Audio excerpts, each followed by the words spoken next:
beautiful bookish friends, and welcome back to my channel. I know it has been a while since I have sat down and kind of filmed and talked to you all. The last video I put up was that video of me and Sean playing that game together, and I have missed several uploads since then, mainly because my great grandma is not doing well at all. Basically she's in like the final stages of her life, and we don't really know when the time is going to come, so I have not been home very much. I've been with her. I've been, you know, doing what I can with hospice to make her comfortable and take care of her as well as the rest of my family. So I just have not been able to film, and just she got a little sick before that, so now it's kind of just been a ongoing thing, and that's where I've been. But today we've actually all kind of stepped back a little bit because she's resting comfortably, and we're just gonna give her her space. So I am filming a video, so that's where I've been. So I haven't posted anything anywhere for like 2 weeks. I've just had no motivation, and we're all kind of dealing with the grieving before the grieving process. So that's what's been going on, basically, if anyone cares. But yeah, I know some people asking me questions and unsubscribing and things because I haven't been posting, and I just wanted to let those of you who do care know why. So today, other than that, I am talking about my May reading wrap up.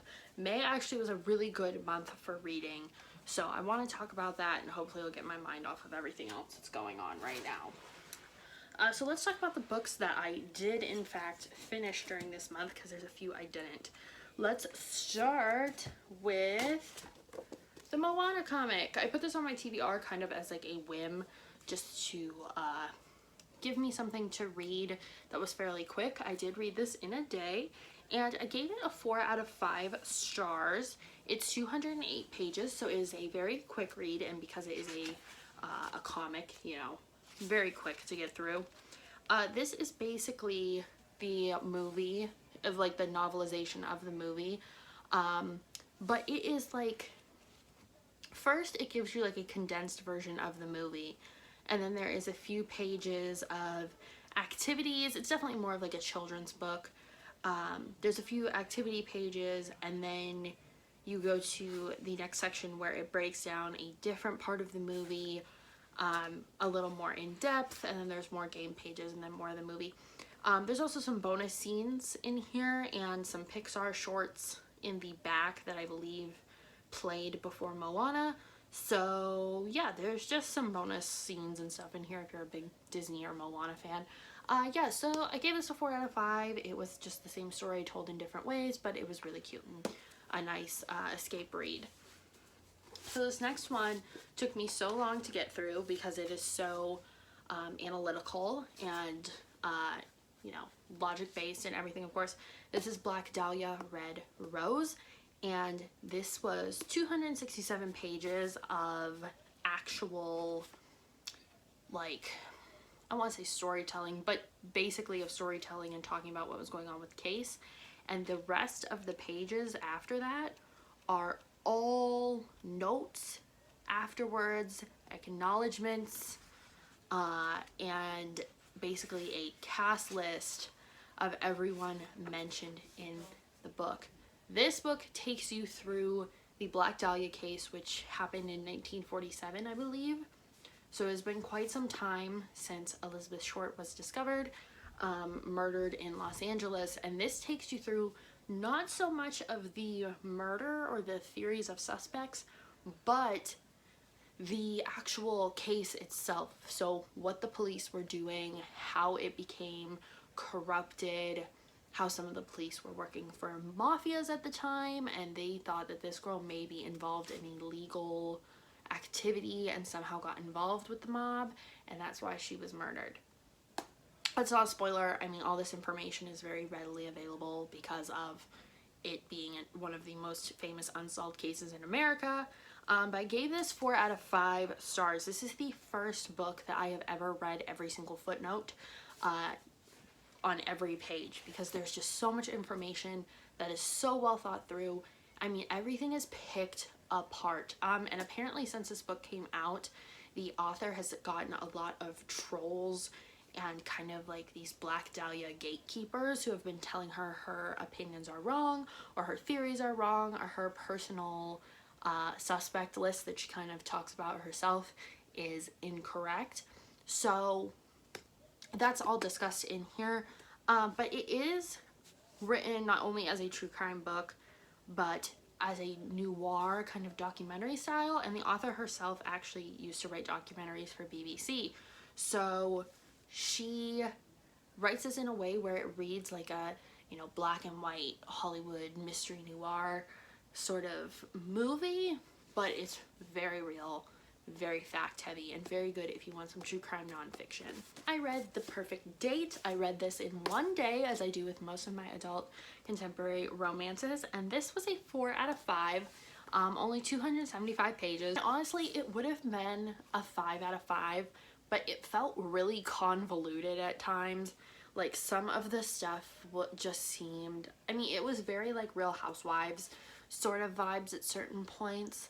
But yeah, parts of it just felt really like overdone, really tropey, or just kind of like really unbelievable. And the story is centered around a single mother who has a son who is sick.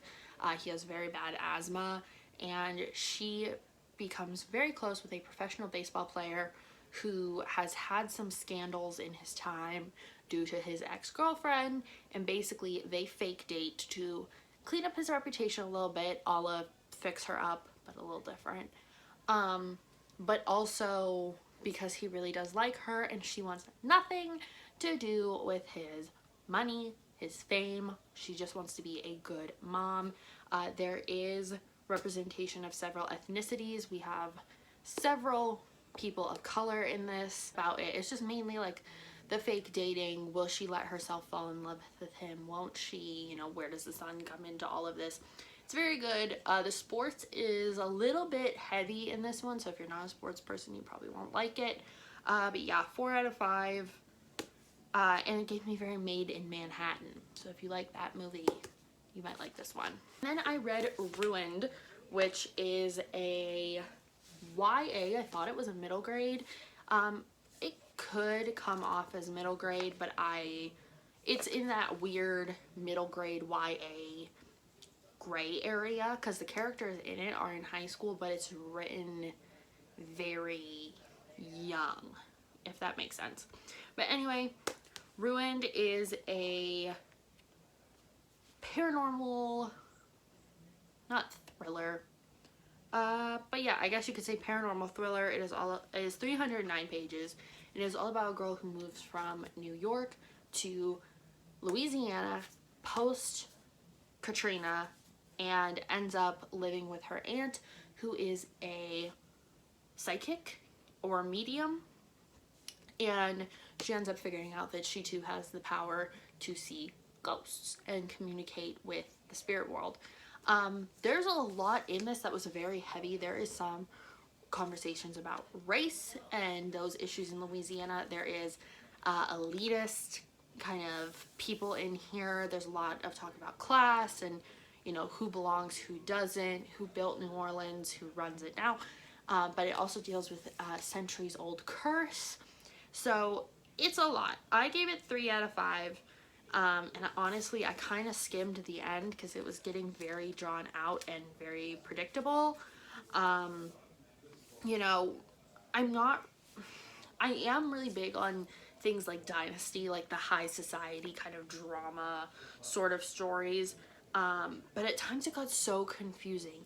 And they said the curse probably 56 times in the last 100 pages. And it was just like, at this point you understand what the curse is, who's affected by it, why it's happening.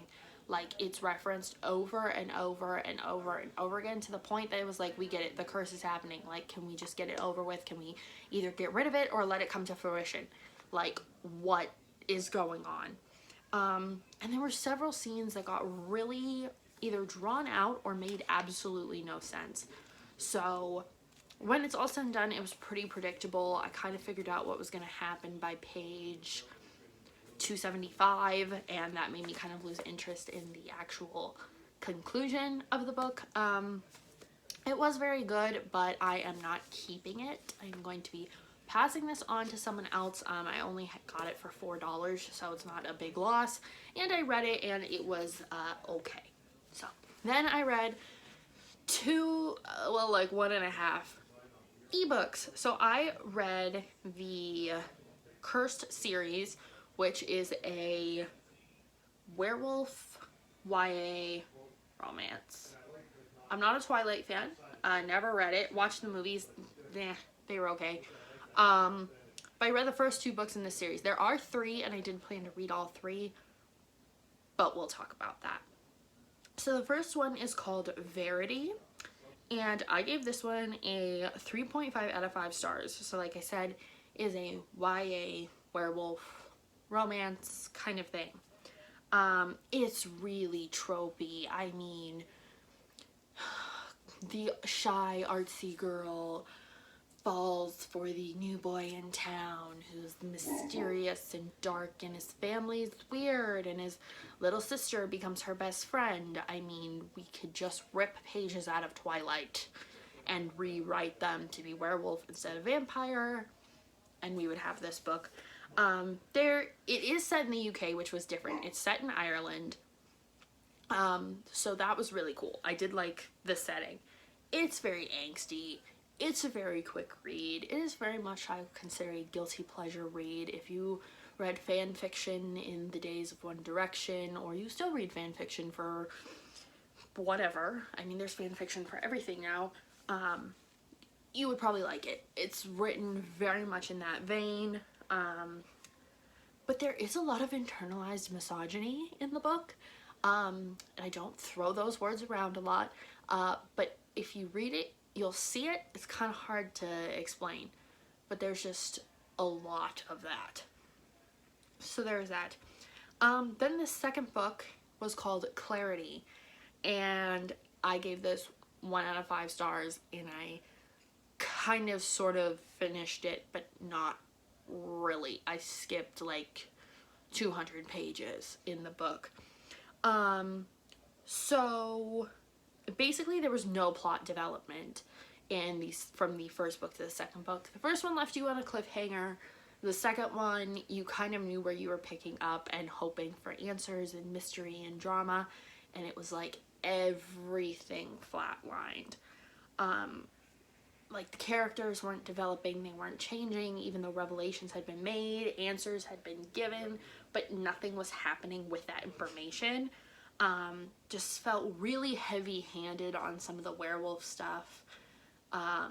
Just too much. There was no relatability in these characters at all. And the thing that really like kind of turned me off to the whole thing was the emotions in the book, especially the main girl character, went from absolutely stagnant, like completely apathetic, to extremely high, angry, or frustrated, or sadness, or whatever, like blowing up to someone telling the character like stop that, and she would just like level back out. It was very weird, and I didn't get it. So I'm not continuing with that series. It has been deleted off the Kindle because there are 3 books, and actually I found out after I finished the second book, like I kind of just went to the last chapter and read it, and the ending was god awful, that there was like book 2.5 in there, and I was not trying to read like a series with spin-offs all in one thing, so I just got rid of it. But it was free on Kindle, not a big deal. So if you want to feel my pain, you can read it, and maybe you'll like it, maybe it's really your thing, but for me it just was a little much. But that is it. Oh, that's a lie. So I talked in my TBR how I was going to try and finish books I had already started. I did get through part of the Shadow Glass. I really just was not feeling any sort of fantasy. And I read about 90 pages, which ended up being 6 chapters. I really, really like this series, and I'm almost tempted. I think I'm going to restart this book altogether, because when I first started reading it, I wasn't into it. Like, I wasn't reading for pleasure. I was reading more so to get through it, but also, like, I remember it all. So, I don't know. I think I'm making the decision. I'm just going to restart this book. We have decided together that we are restarting this book. So I'm just going to start from page 1 because I was just reading way too much other stuff, and the werewolf book really just made me not want to read a thing.